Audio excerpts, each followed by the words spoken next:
7-3, the Oilers win in Vancouver. Yes, indeed. Snapping that losing streak, getting a win against your Pacific Division rivals, and doing it in formidable fashion, at least in the third period. Hi, everybody. Welcome to the GCL Diesel Oil Stream postgame show right here on Edmonton Sports Talk. Gazzola, Hernan Salas with you to break it all down. It'll be just the two of us. I think Belzy put in a good shift on the pregame show and continued to put in a good shift at Summit Restaurant at Silent Ice Center, enjoying himself while the curling championship's going on there and his team losing, his U14s or 15s losing. But it's all good. It's all good. We're all here together. Text us 780-218-9999. And if you're watching on YouTube, hello, get into the nasty chat and share your thoughts. Like, share, subscribe. Hit that thumbs up button. We appreciate you so very, very much. GCL Diesel, by the way, providers of the best diesel engine components around, from turbochargers to injectors, fuel pumps to sensors. They are the critical engine component experts, proud to serve Edmonton and Northern Alberta for over 50 years. Yes, indeed, 7-7-1 is the Oilers' record. The Canucks fall to 7-3-3. That was Kevin Lankinen's first regulation loss of the year. He was 7-0-2. The Oilers get to him. Touch him up for 7. A lot of 7s out there. Hello to any Canucks fans or trolls that might be joining us on the GCL Diesel Oil Stream postgame show, as they tended to do, especially in the playoffs. How are you? You could spend your time better. Perhaps go out downtown, Vancouver. But if you're here with us, hit that thumbs up button. We appreciate you. As always, we'll go into the breakdown of this game. We'll get to the turning point. We'll go inside the locker room. We'll get the player of the game. We'll get your thoughts as well. Get those texts in. Share your thoughts. What did you think of the Oilers win? What do you think this will do for the Oilers going forward as they win in convincing fashion? Hernan, before I go into the scoring summary, quick thoughts from you, my friend. Yeah. What have they done to the Edmonton Oilers? I don't know. What was this team? Much better. It's better. You know what, Tom? A good, even-fought game up until the third period and the Connor Brown goal that got things going. Tight checking, not a lot of shots. Glorious chances weren't happening up until the absolute robbery by Lankinen on Nuge. But a good game. Two teams that always play each other tough. But you got to be impressed with the Oilers. They could have let this slip away. Things got a little dicey after they went up 3-0. But they were able to pull it together and have a hell of a third period. And kudos to some of the guys stepping up, guys that haven't been, contributing offensively. How many times did you and I say finally? Finally. Finally. Oh, there he is. Finally. Connor Brown, 2 goals How about in this economy? What is going on? Kulak keeps going on his heater, Joaquin's favorite player. But all in all, I mean, Skinner... He made some nice saves. He wasn't tested a lot, Tom. The PK still leaked there. Horrible play by Darnell Nurse. God. Some horrible plays by Matthias Janmark once again that led to the second. Redeemed himself. He totally redeemed because he actually set up 3 goals. He did. He set up 2 for the Oilers and 1 for the Vancouver Canucks. But all in all, they get a power play goal. The PK still it's just awful. It sucks. But and I said it in the pregame show. Is this win the one that's going to take them and say, hey, guys, this is how good we can be? Even though the game was evenly matched, you're going to look at the score and be, wow, Edmonton was great. No, Edmonton was good tonight. Really good. They're good. And Vancouver fell apart in the third, but up until then, it was a close game. It was really tight. Yeah. So good for the Oilers. Good for their confidence. Now, don't feel all good and fat and sassy. Fat and sassy. They always feel fat and sassy, and then they lay an egg. So you got to build off this, Tom. You got to build off this, and like I said, the power play could have had more goals. Yes. They were robbed, and then a few misplays here and there. But all in all, you got to be happy. And by the response in our nasty chat in our inbox, Oiler fans couldn't have asked for a better Saturday night.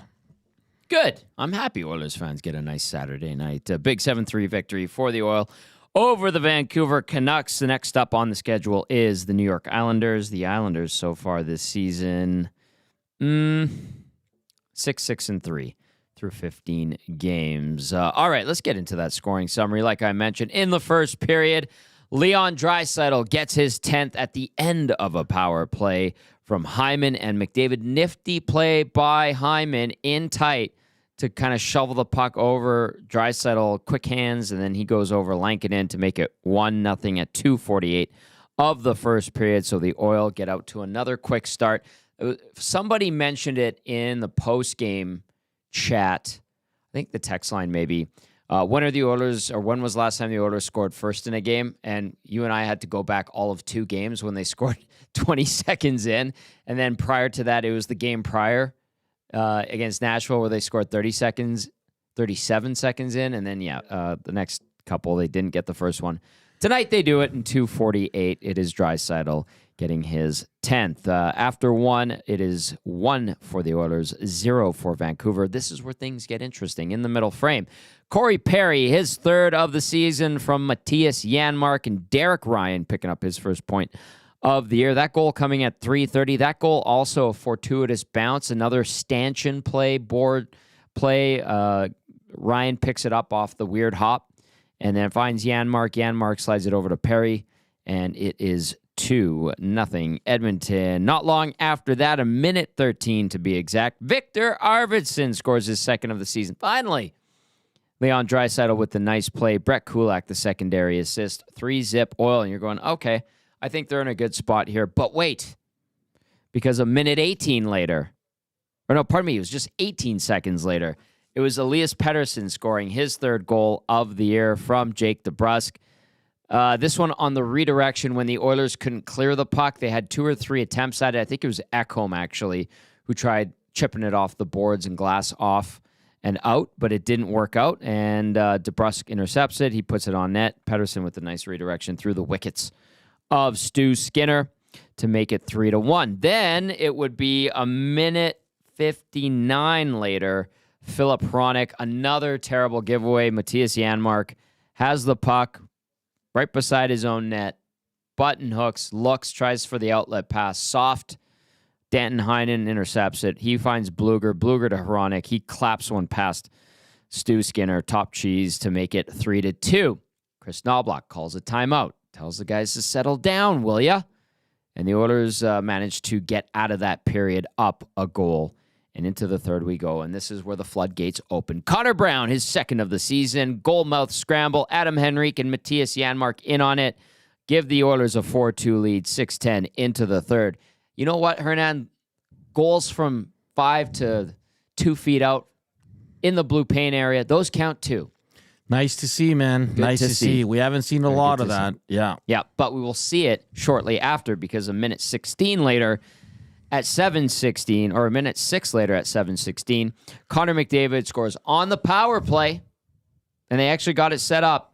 He gets the rebound, and he banks it home, or slides it home, his 4th of the year from Hyman and Nugent Hopkins to make it 5-2, so things looking good for the Oil. And then at 8:08, so goals coming in bunches tonight, Brett Kulak. This was a bad goal on Lankinen. Kulak's got 4. Good for him. Stays hot. Joaquin Gage's favorite player.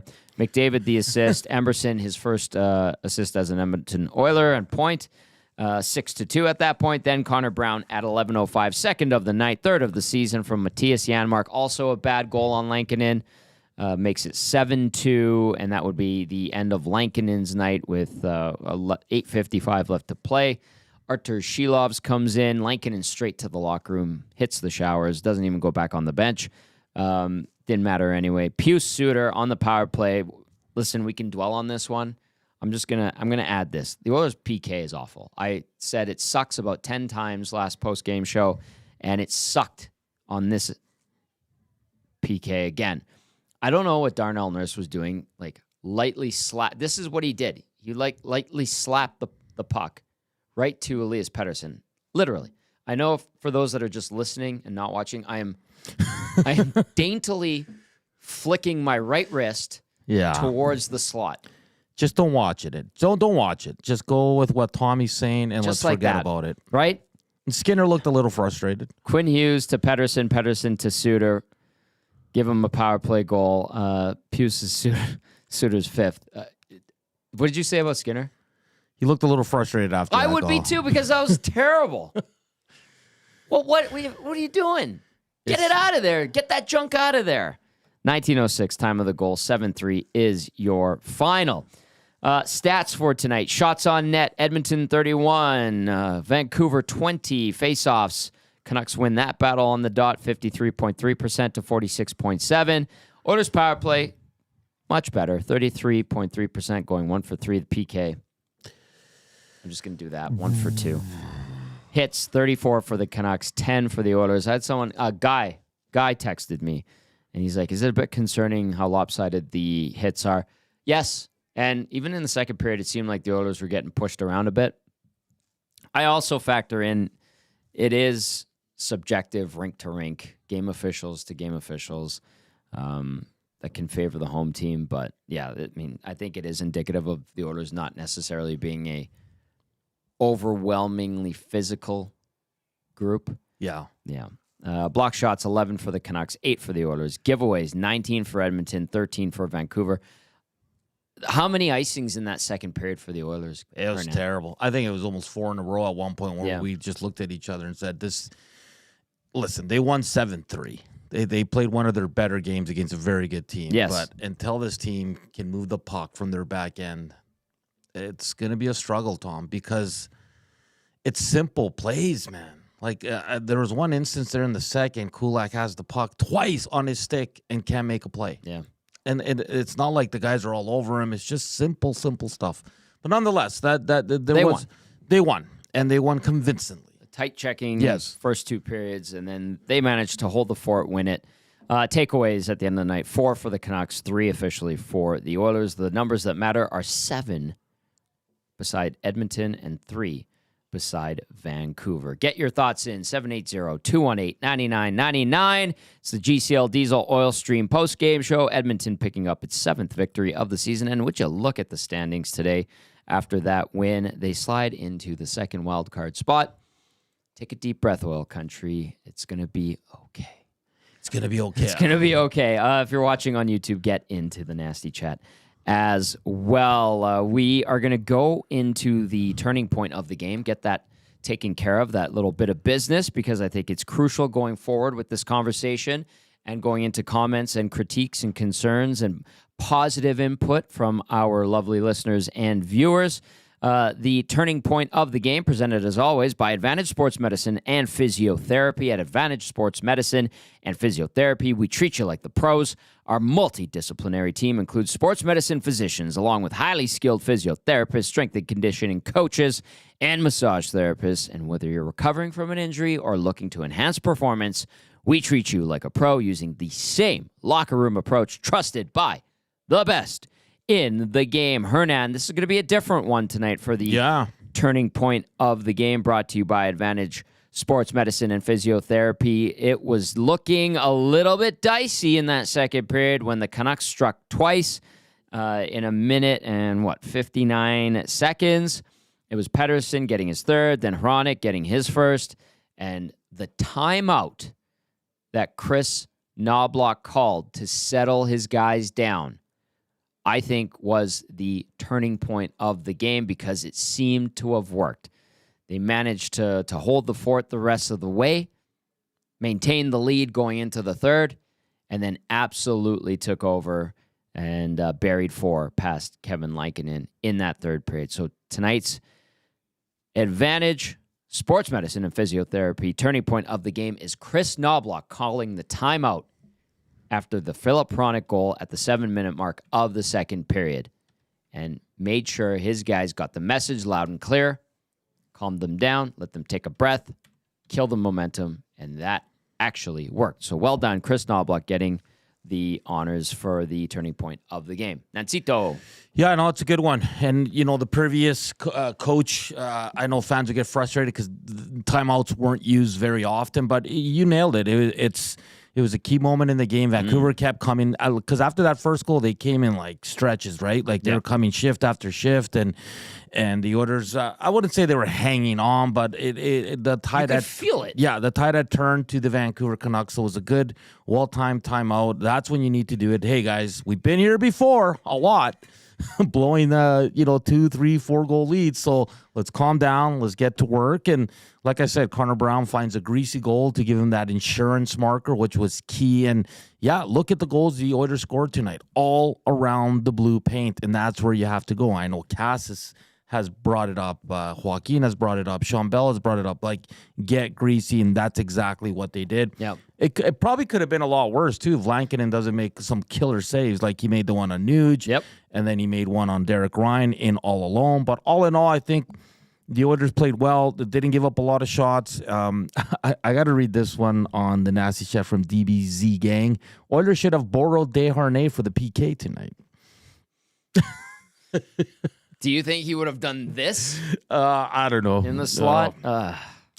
And that's, I like this. This PK's got to figure it out, Tommy. But at the end of the day, the nasty chat, the inbox is just buzzing because the Oilers, it's always nice when you get a blowout win against one of your rivals, whether it be Calgary or Vancouver. So kudos to them. And Vancouver, only one win in their first 6 games at home, Tom. I know. And they've given up 13 goals in their last 2 home games, 6 to New Jersey a while back now, probably over 4 or 5 days ago, and tonight 7. So, yeah, definitely interesting.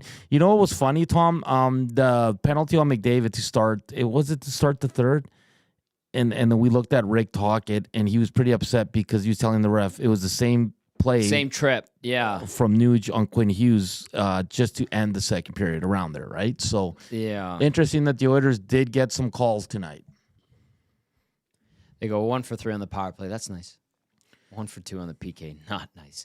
I didn't think that the PK's percentage would get worse tonight. It did. Yeah, it's not improving. I mean, and the first PK was good. They had the 2-on-1 with was it Podkolzin and Connor Brown? Yep. A good opportunity. They didn't really give him much on that PK. So you're like, hey, you got to start with baby steps. You got to start one at a time, right, Tom?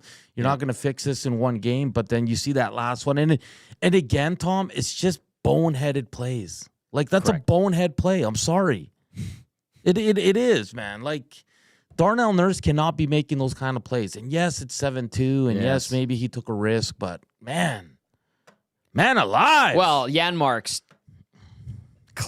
outlet pass, if you want to call it that, was not the hardest bank pass I've seen. But time, some guys were flying the zone, but you had time. Lob it in the air into the center ice. Fire it. Your guy is like 80 feet away. And you can see the 3 stars there, Tom. And I don't know who selected, but Janmark was the first star. I don't know how. McDavid, because he set up everybody tonight, both teams. McDavid the second, who was good, but I would have not had him in there. And Draisaitl, I thought we were talking in the third. That line was pretty good tonight. Mm-hmm. Yeah, they were. So I just don't agree with 2 out of the 3 stars for tonight, but that's just me. The Janmark and McDavid lead the charge offensively for the Oilers tonight. You don't hear that or say that very often, do you? No, but you also got to look at the overall game. I know Janmark had 3 apples, but he had a horrendous giveaway, and McDavid with 3 points. Okay, now, sure, you're looking at the points, but overall, Connor Brown scored a big goal, the biggest goal of the night. I thought he was around it all night. I would have put Draisaitl in there as well. He had a good night. That line looked good. Podkolzin, his motor was running. I did like the reuniting of Henrique, Brown, and Janmark. I thought that was a good decision. And we saw Jeff Skinner basically end up on the 4th line. He only had a couple shifts in the third period, and they put him out there a couple times late. Yeah, I disagree with one. I would have not put Janmark in there. I know he had 3 assists. I would have went Connor Brown, Leon Draisaitl, Connor McDavid. For the 3 stars? Yes. Is that fair? That's fair. I'm with you. It's just the blunder. It was too big for him to get that. And good for him for redeeming himself. I'll give him that. To be positive, he redeemed himself. So let's talk about Jeff Skinner. Okay. Quiet night on the top line, we'd say. And then you saw him kind of miss a few shifts in the third. And then I think he got 2 or 3 shifts towards the end when it was already at 7 goals with Corey Perry and Derek Ryan. But, I mean, quiet night for Jeff Skinner, not taking advantage of the opportunity playing with Connor McDavid, Tom? Fair. Yeah, fair. And I know there were some penalties, especially in the second period. But I think this is Jeff Skinner coming as advertised. I remember talking to Joe DiBiase from WGR 50 or 550 in Buffalo when the Oilers picked up Skinner. And I asked him, like, what are they getting here? And what was the buyout all about?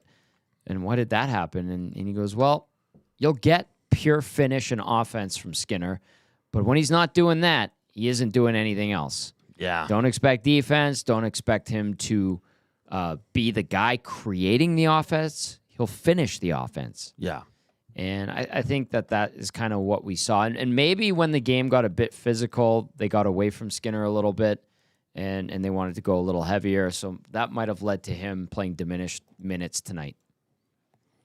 That's a theory. That's what say you? 780-218-99. It's going to be interesting to see what they do for Tuesday if they go back with Nuge on that line, who was better tonight as well. Moving his feet. Yeah. Because then what do you do with Skinner? Because that third line, like you said, Janmark got put there. He was good. The Draisaitl line's fine. You don't touch it. And then I'm not going to lie to you. Like, I know Podkolzin, I gave him credit for having his motor running, and he laid a couple of hits and stuff. But I could see Podkolzin and Skinner rotating on that left side with Draisaitl and Arvidsson. Yeah. Depending on what kind of game you're in, you know?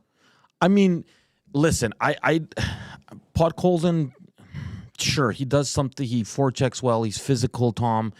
He can play. He does have some skill, but of course, at the end of the day, you need to produce when you're playing with Leon Draisaitl and a guy like Victor Arvidsson. So for me, I know the line's playing well, but I'd still give Skinner another look because Skinner's not going to... Skinner on your fourth line doesn't help you. It doesn't. Not ideal, right? And listen, like, he's kind of like a hired gun. Yeah. Like a mercenary kind of thing. And when he goes quiet, yeah, I guess you can bury him on the fourth line and not play him in the third period. But when you need offense, he's a guy that always kind of has it. And if you're creating opportunities, you want him on the receiving end of some nice passes. It's a good problem to have, but you'd like to see everybody going all at once. We know that is very rare in the National Hockey League. So we'll see what Chris Knoblauch and Glenn Gulutzan decide to do for that game Tuesday against the New York Islanders. All right, let's dip into the inbox a little bit, as well as the Nasty Chat. Nasty Chat, I see you. I saw some Fabro stuff. I said it on the pregame show. I will just pass along what I was told today from people within the organization when I said, hey, maybe a possibility for Dante Fabro. I was told, and I quote, that'll be a no, LOL. I'm just saying what I was told.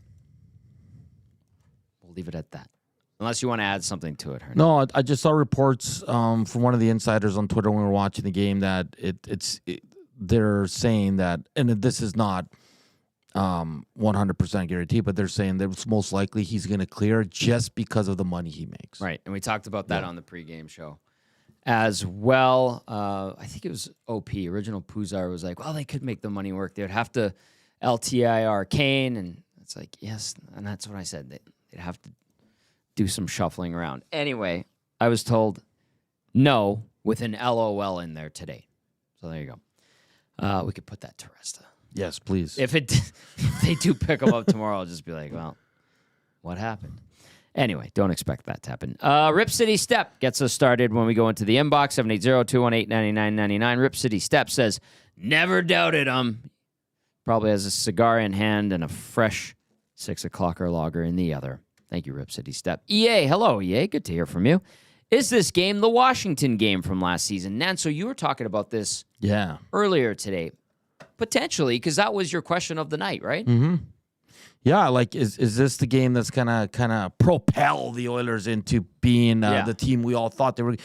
Again, Tom, their record is way better than what they had last year at this point. We get that.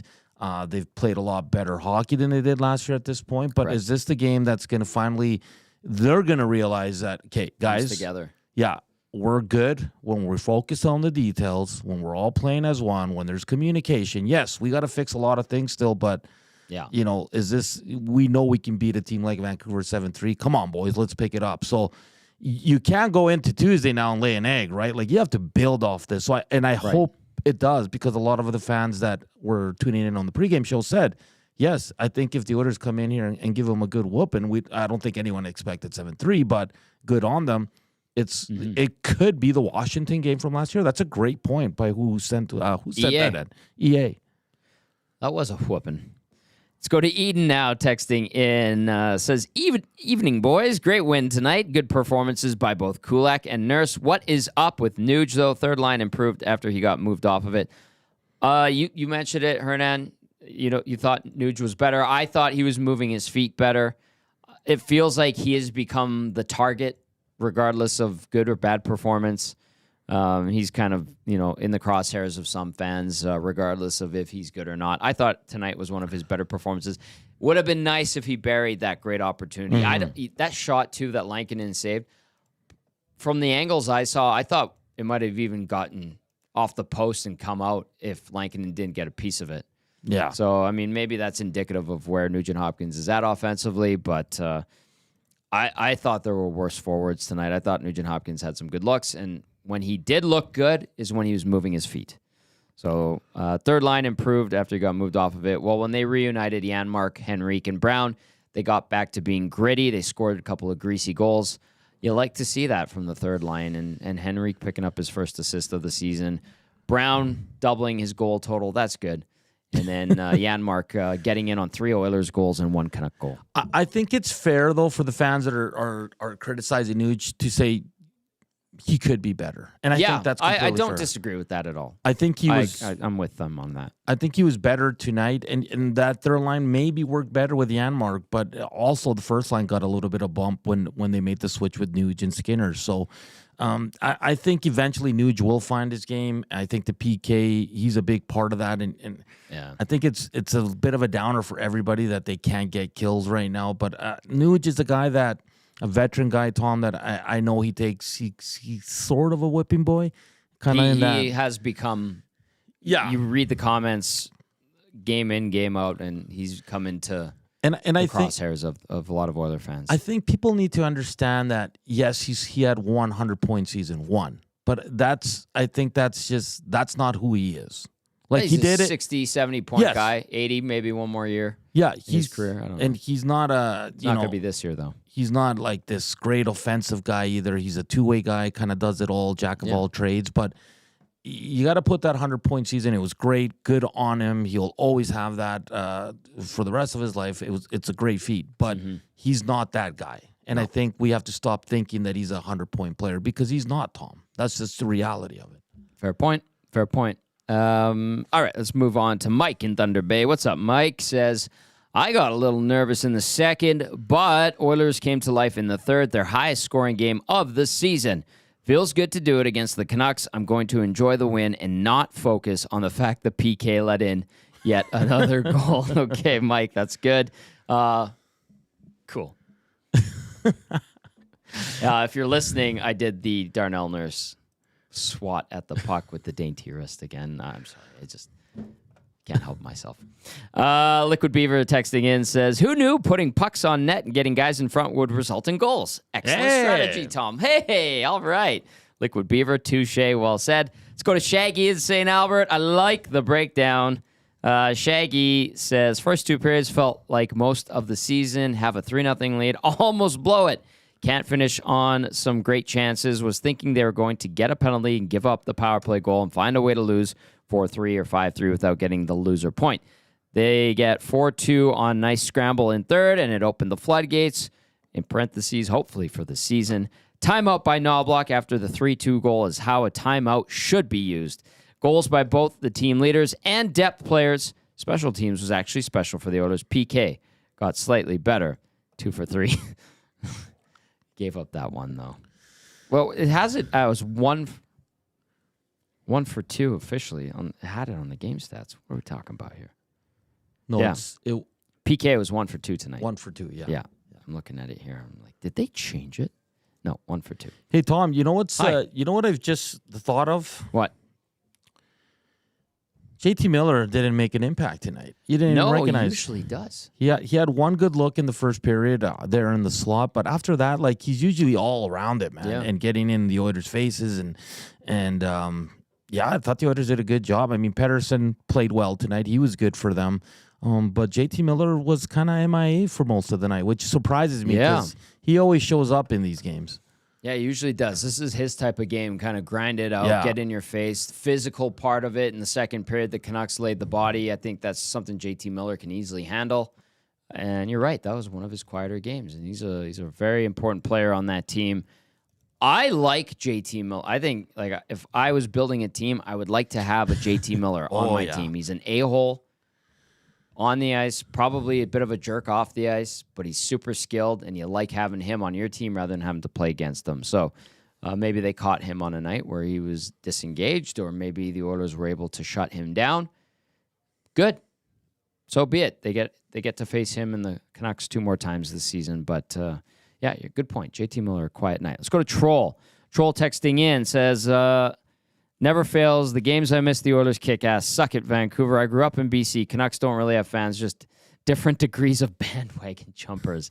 Troll living up to his name. Deaky Sparks says, I rather see the Canucks fans venting in the chat than taking it out on the city. Big 4-point night, they say. Couple points back of the Canucks. They look great, but sure didn't play like they looked. Oilers look good, though. Goyle, says Deaky Sparks. And so I see we're ready to get to some audio. Do you have any other ones you want to read? No, I just like when you say Goyle. I like when people text Goyle.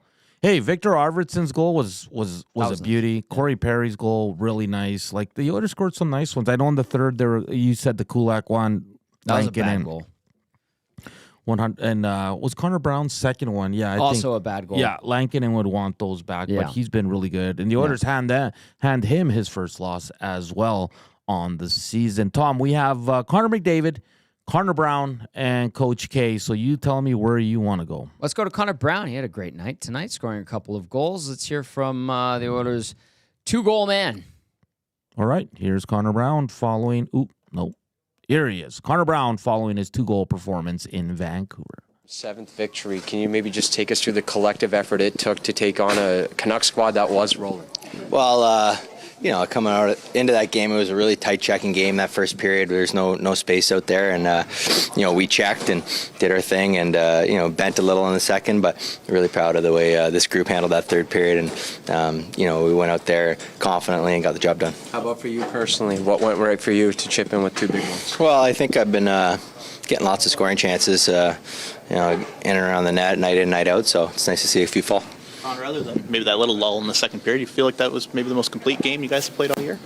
Yeah, I mean, without thinking about other ones, I mean, it was a solid effort by our group. But like I said, the main thing is that third period, the way we showed composure and poise in the third and made plays with the lead and piled on. I feel like this could be a statement game for you guys, or at least one that could kind of get the ball rolling in the right way. I think there's a lot of momentum to be built off that game, especially that third period. Are there things that you watch that you're waiting to see?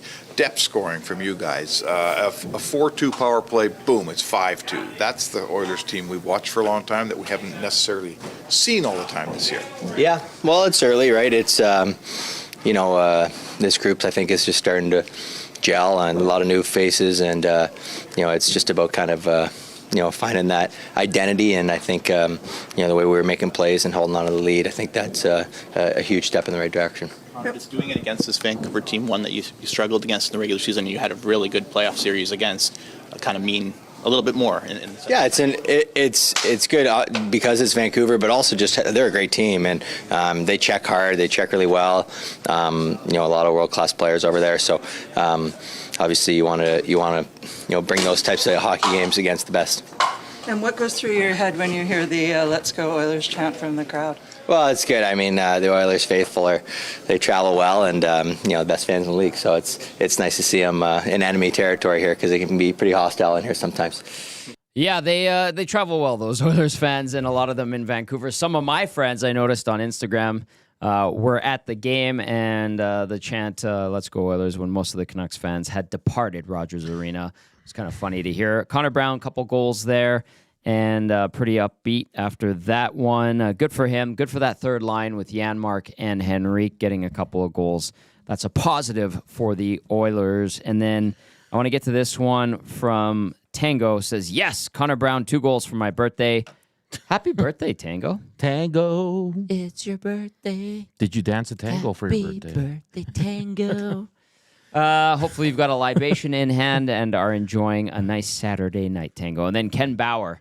Ken, I like it. Petroleros. Los Petroleros. Petroleros. Very nice. Very nice. I butchered that off the top there. Keep those texts coming in. 780-218-9999. Get into the nasty chat. We're going to roll along for, I'd say, about 20 more minutes or so. Keep it neat and tidy tonight as the Oilers win it 7-3. It's the GCL Diesel Oil Stream postgame show. Let's go back inside the Oilers locker room at Rogers Arena. Nancito, where are we going? Let's go to, how about the El Capitan, Connor McDavid, coming off a 3-point performance and the second star of the game. Here is Connor McDavid. Reminded you of your team when it's playing its best hockey. Yeah, it was a step in the right direction for sure. Not an easy building to win in. Team that obviously we've got lots of history with, and this is a great win. Hopefully it's something we can build on. We were talking about some of the things that we've been looking for, that everyone's been looking for. You get some depth scoring. Arvidsson has a really good game. It's 4-2, your power play comes out, and you score, and it's, that power play seized a lot of games in the past. It hasn't this year. Is that something that makes you feel like you got the same team again? I mean, yeah. I thought the power play doesn't get credit for a power play goal in the first one, but it's pretty much a power play goal. Another one in the third there to kind of seal it. That's what we want to do. We want to contribute to games, contribute to wins. We've done that for years and years, and I would expect that it'll get going. Connor, you touched on the fact that, Vancouver, you've had this rivalry with, it's tough building to come do it. Does having this type of performance against this team maybe mean a little bit more? Certainly does. Every time you play a team where there's a little bit of a rivalry and you find a way to get a win, especially in their building, it's always big for momentum, and the guys should feel good about themselves and head into a big week next week. 3 goals against for Skinner. You might look at that stat line and say, yeah, but talk to me about kind of how he kind of held you guys in at a couple of games. I think half the battle is the timing of the save, and he made some really, really timely saves, especially there in the second period. If we come in 3-3, it's probably a different game. So really, really timely saves there in the last little bit of the second, and I thought the guys came out and played a real solid third. After the push, you guys didn't give up much. Like, for all the focus on 7 goals, is it the defensive effort as well that? Yeah, I feel like we've been doing a good job of keeping the puck out of our net. It's the run support that hasn't been there. It's been 2-3. 3 with an empty netter, kind of nights. It's tough when you only score 1 or 2 a night, so nice to give him a little bit of run support. Obviously, wish we could have avoided that last one for him, but I thought he was great. When they got that moment. That was Connor McDavid, a goal and 2 assists for the captain, and I think his last answer summed it up quite nicely. He talked about Stu Skinner making timely saves. They got those to hold the fort, allow them to go into the third period with the lead. Then the offense finally opened up the floodgates. Finally, they got 7 tonight. He's right. And I said it so many times. You're not going to win games when you only score 2 goals or less. Mm-hmm. And I know we can beat on the special teams, which are awful right now. They continue to be, although the power play showed baby steps like Belzy and Hernan were talking about. PK gives up that last one that Connor alluded to. Not good. You don't like that. And the way it was scored, not good. But he kind of summed up. They've finally got over that mental hurdle of breaking through and scoring a bunch of goals and people feeling good. Guys that don't always score or have had struggles to score this season broke through. And that's a good thing. It's a really good thing. So there's Connor McDavid, 3-point night for him. Summing it up quite nicely with his thoughts in that last answer. Stanley and YYC texted in, said, finally, a game where they scored with authority, the penalty kill. Can you please stop leaking, even at the end? Yuck. Stanley in Calgary. Displaced Connor says, good game. Skinner looked pretty frustrated with Nurse for that horrible hand pass right to the knucklehead stick. Finally, some goals. Fourth line was great tonight. If there was a stat for useless shots on net, Nurse would lead by a mile. And then I like this one from Peter. It's worth asking. Is Stu's reaction warranted at the end, even after the team dominated and scored 7 goals? Honestly, Peter, I understand asking that. I'd be pissed off if I was him because that was a stupid play. And his defenseman had made a bad play. And I'll also add to that, Tom, I think it's more that it's happening too much. Yeah. And he's frustrated. It all combines. Because, we talk about the PK, we usually think it's just the 4 guys on the ice. But the goaltender's a big part of it. And Stuart Skinner, I'm sure he's feeling the heat as well. It's like, come on, guys, we got to be better. And listen, if you get beat on a goal on the PK and it's a fantastic play, sometimes you just have to put your hands up and say, hey, that was a hell of a play. Yeah. But when it's like that, and yes, it's 7-2, and Connor alluded to it there, he goes, that's too bad. He brought it up, too. Yeah. So it's just, I think it's just a frustration of the overall PK on the Edmonton Oilers. I don't think he's just, Darnell, not you again. I think it's more like, come on, guys, we got to stop making these bonehead plays, no matter what the score is, no matter how much time's left on the clock. I think that's where his frustration comes from. I don't think it's directly at Darnell Nurse. No, but, I mean, it wasn't a great play. Let's move on. Let's go to Twitter. Mary says, Tom is channeling his inner Jack Armstrong, telling Nurse to get that garbage out of here. I'm back, says Twitter Mary. Welcome back, Twitter Mary. Thank you. Good to hear from you. JB texting in. JB says, this win makes me feel like I am in a Seinfeld episode. Great to get the 2 points, but the special teams are the man hands that give you pause. Great reference, JB. Great reference. Nasty chat, behave yourselves over there. I see everybody going back and forth. All right. James saying, what else are you going to build on? Do they have a team Lego party planned? Ew. Good pun. Good pun. All right, we do have the coach. We've got yes, Coach we do, Knoblauch. of course. All right, let's do that. Here is Coach K following his team's 7-3 win in Vancouver. Point scorers, a couple of guys with 3-point nights. Can you just maybe take us through the collective effort it took to beat that Vancouver squad? Yeah, it wasn't easy. Obviously, they had a big push immediately after we made it 3-0. They scored immediately after that. The first shift after, looked like we were on our heels a little bit. They were pushing. Fortunately, we were able to survive that second period, and then we got to reset. And then the third period, we got back to the way we would like to play. Connor, McDavid was talking about Stuart Skinner's timeliness of his saves, especially in that second. Can you maybe take us through his night? Obviously, when you look at the stats, 17 of 20 may not be the sexiest, but he was pretty clutch when you get He was good, especially some key saves in the second period when they had their push. Third period, the one that looked like was going to be a goal and came across, slid across, and there's pat on that.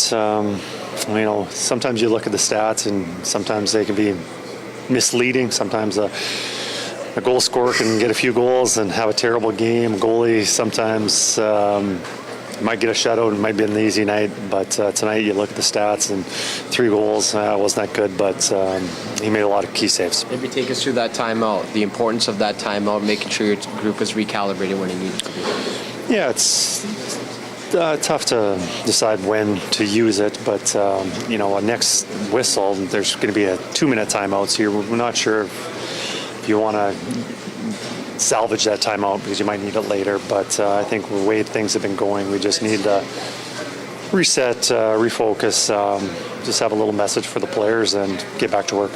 You had a timeout in this building last year after they scored 2 quick goals. There was a lot more stress on that one. There was a lot more going on that timeout than there was this one. Chris, other than that little lull, did you feel like this was maybe your most complete game of the year from start to finish?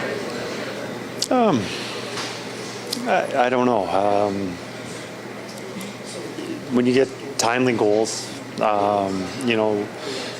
we can be happy that, we got 7 goals, and you think of, everything went really well. We won by 4. We must have dominated.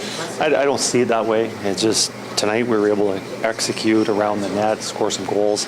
Maybe some they wanted back, but it feels good. But I'm not sure it was our best. The fact that it was in this building, does that kind of do a little bit more for this group, kind of give you guys maybe a shot in the arm? Well, it should, because this was a good team. It was a big test for us, and overall, I thought we played a pretty good game. Your power play, it's 4-2. Your power play goes out. We're awfully used to watching that power play seal up a game, and tonight they did.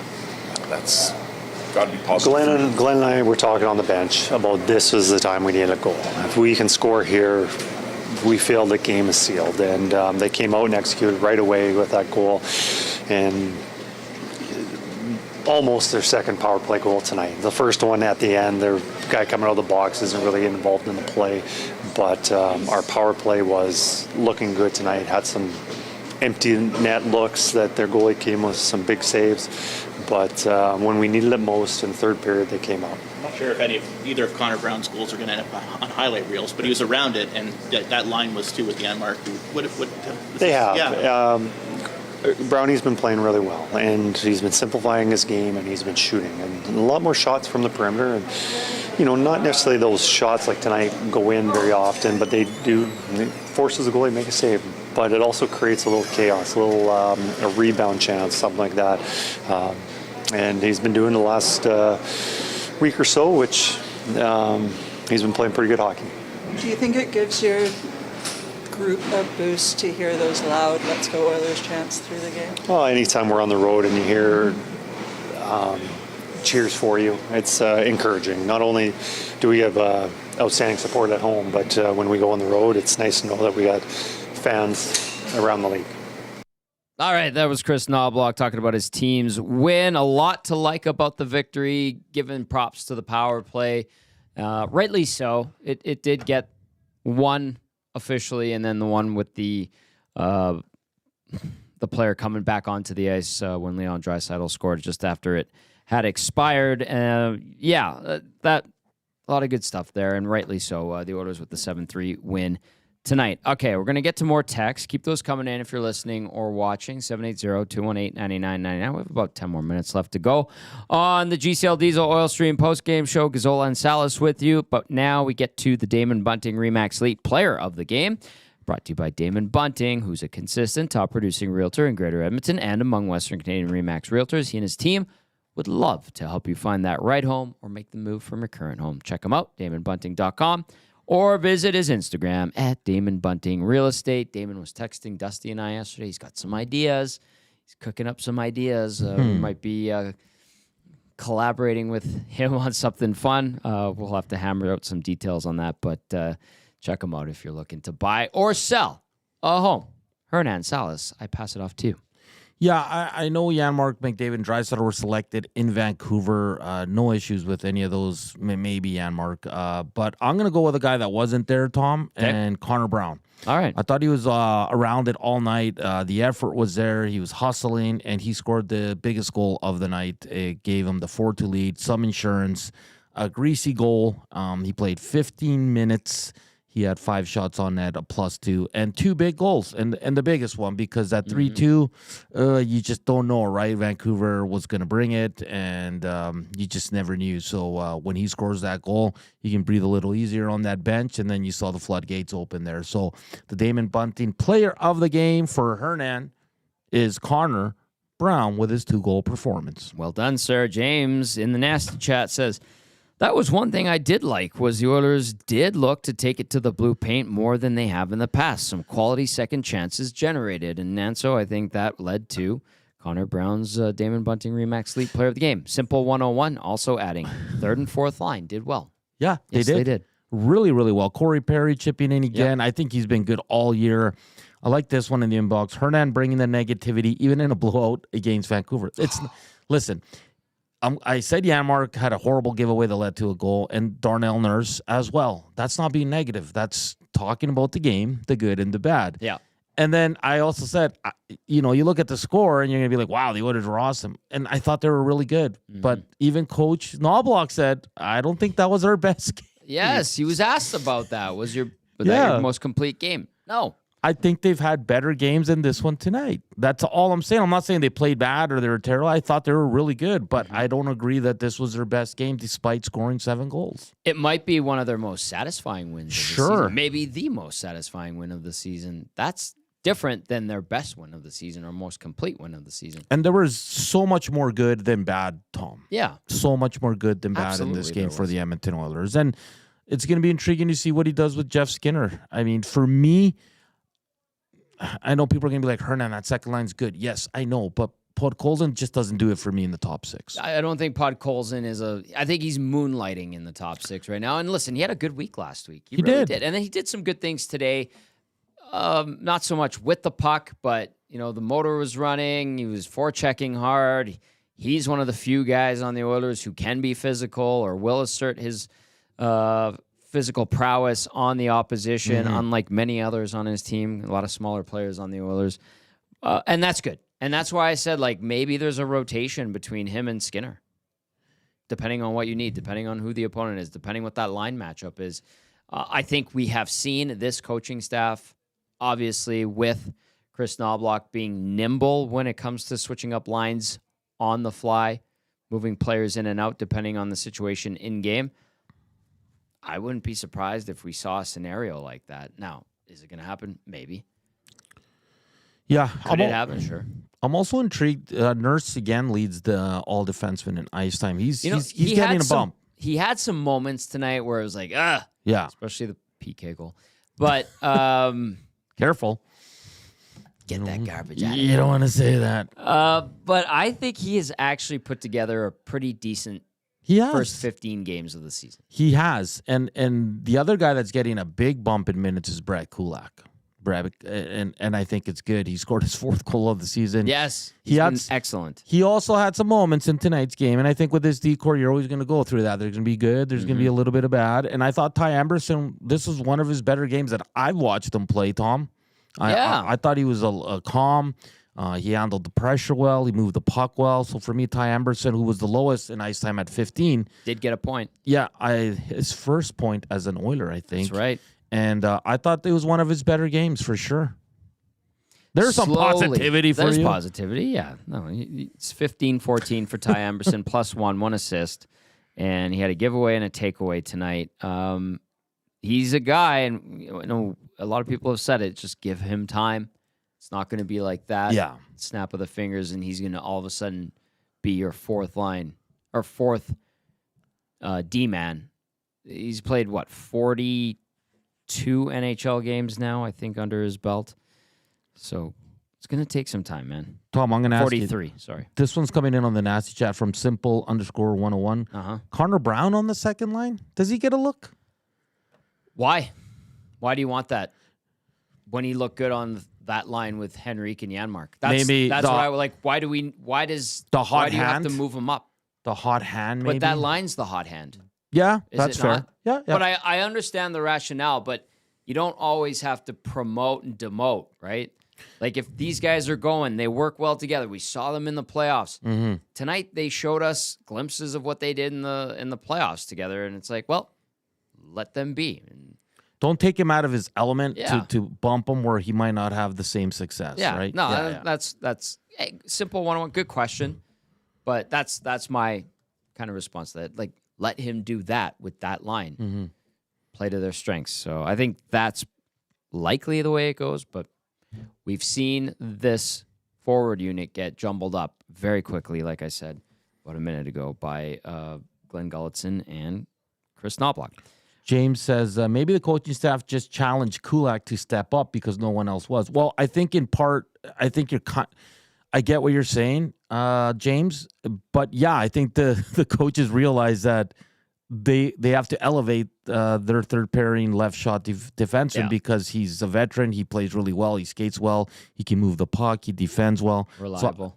And they're seeing that the other three guys are not up to, playing that many minutes with Darnell Nurse. So you're seeing Kulak moonlight with Darnell Nurse a lot now, and which is good. And that's the move you should make, because Kulak, Emberson, Dermott, and Stetcher, it should be Kulak. It's just unfortunately he plays the same side as Nurse. So, James, I get what you're saying, but yeah, I think it's just almost by default, it's like, Kulak, we're going to need you on the right side a bit more, and you're going to be playing a lot more minutes. And he's done well, Tom. Yes, absolutely. 4 goals on the season. Very good. Very good for Brett Kulak. Ryan from Sask says, big win by the Oil. I needed that. Riders were terrible. Oh, were they ever? Oh, boy. Yeah, that was a bit disappointing, Tom, I'll be honest. I took them in the West too, because I thought they were peaking at the right time, but the Bombers are just a machine now. They had a drop touchdown. Yes. And then they couldn't stop the Bombers either. Schaefer Baker, I think his name. He had 2-3 drop balls, and big plays too. So yeah, it just didn't work out. Unfortunate. Wow. I feel bad for the Holt Bros. They'll be okay. They're probably drowning their sorrows in delicious alcohol.